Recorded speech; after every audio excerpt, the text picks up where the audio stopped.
Waking up to the smell of smoke, it's every parent's worst nightmare. At 7:30 this morning, Joshua Tomlin and his partner Cassandra awoke to their house burning around them.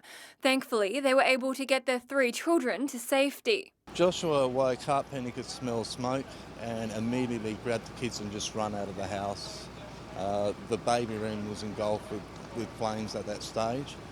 And he done the best thing possible, just got out of the house straight away. Neighbours rushed out to help. I just asked them if you got all the family out and everything like that, and they said, yes, John, we got them all out, so everything was all right. Including one who's an MFS volunteer. Woke up with Zach's, my boyfriend's pager going off, and he said get out because it's just next door, so ran out the front and woke up my family. It took crews about an hour to extinguish the blaze. Fire Corps investigators from Adelaide are examining the scene.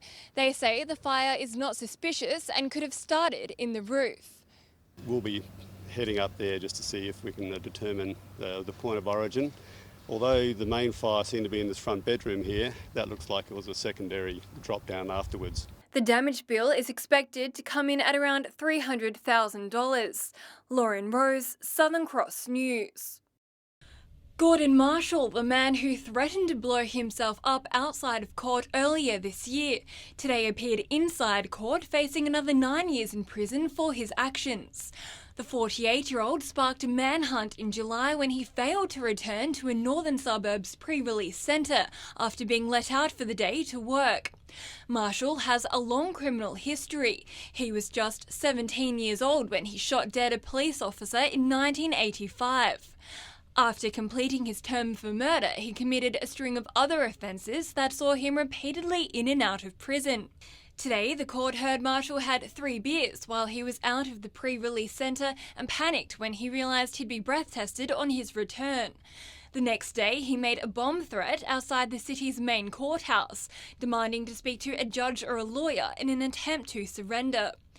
During sentencing today, the court heard while Marshall had no explosives on him, the sheriff's officer he approached was scared for her life. I felt very unsafe and terrified of what might have happened.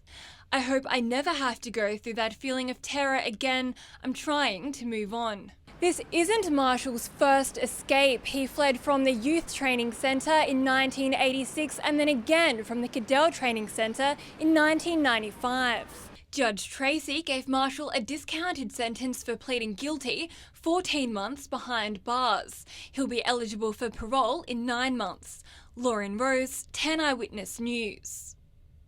A senseless act of vandalism. Port Augusta Sikh community arrived at their temple yesterday afternoon for their Sunday prayers to find the windows had been smashed. Yesterday when we came here, we felt really bad. It's very disappointing when you come here because it took us a long time to get this building for our temple. The temple on McSporran Crescent is used for prayers and for meals. Every Sunday, about 60 people gather to eat together. Mr. Singh also helps prepare meals for the homeless and hands out water at community events. This is a community hall and it's temple.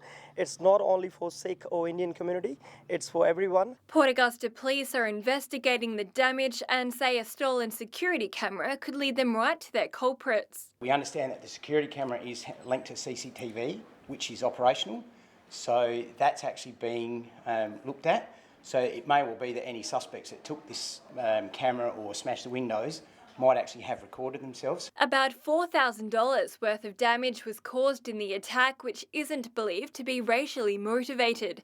And Mr. Singh has this surprising message to the offenders. If they need any help or any sort of things they need, they can come and talk to us. We will help them in any way. Anyone with further information is urged to call Crime Stoppers.